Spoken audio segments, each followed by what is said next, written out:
Сәлем достар, сіздермен Айгерім. Бүгін біз сіздермен өте дәмді, ерекше қарын салатын дайындайтын боламыз. Жасалу жолы өте оңай әрі тез. Бұл салаттың дәмін сөзбен айтып жеткізу мүмкін емес. Сондықтан өздеріңіз жасап, дәмін татып, тексеріп көріңіздер. Бұл салатты бір рет жеп көрсеңіздер, дәм ауыздарыңызда мәңгі қалатыны сөзсіз. Ол үшін бізге қарын, мен алдын ала қарынды суға 1-1,5 сағат қайнатып пісіріп алдым. 1 дана сәбіз, шикі, 2-3 дана тәтті бұрыш, 1 дана пияз, көк пияз және де чеснок қажет. Чеснокты мен майдалап, үкіштен өткізіп алдым. Енді осылардың барлығын турап аламыз. Пиязымызды тураймыз.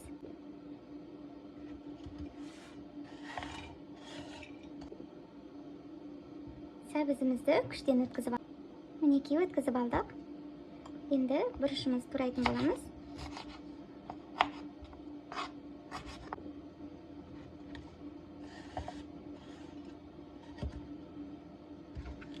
Енді көк пияздарымызды турап шығамыз. Бұны майдалап турамаймыз.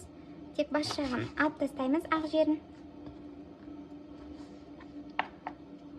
Осындай асты жағын ұзындау етіп қана турап шығамыз. Бас жағын тастамаймыз. Бас жағын майдалап турап, пиязымызға қосып жіберсек болады.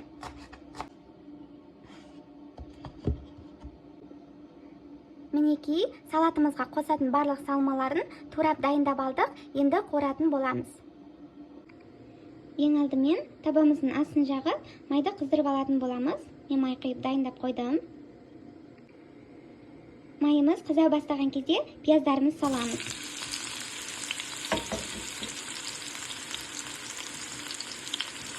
Жақсылап араластырып қуырып аламыз. Енді осыған қарынымызды саламыз. Бір араластырып, бір ас қасық соевый соусымызды қосатын боламыз. Кейбір адамдар соевый соус қоспайды. Негізі қоспасаңыздар да болады, бірақ маған осылай ұнайды.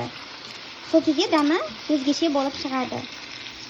Қосқандарыңызға кеңес беремін. Осының үстіне шамалап жарты ас қасықтан аз қара бұрыш саламыз. Қызыл бұрыш саламыз. Сәбізімізді, тәтті бұрышымызды қосып жақсылап араластырып алатын боламыз.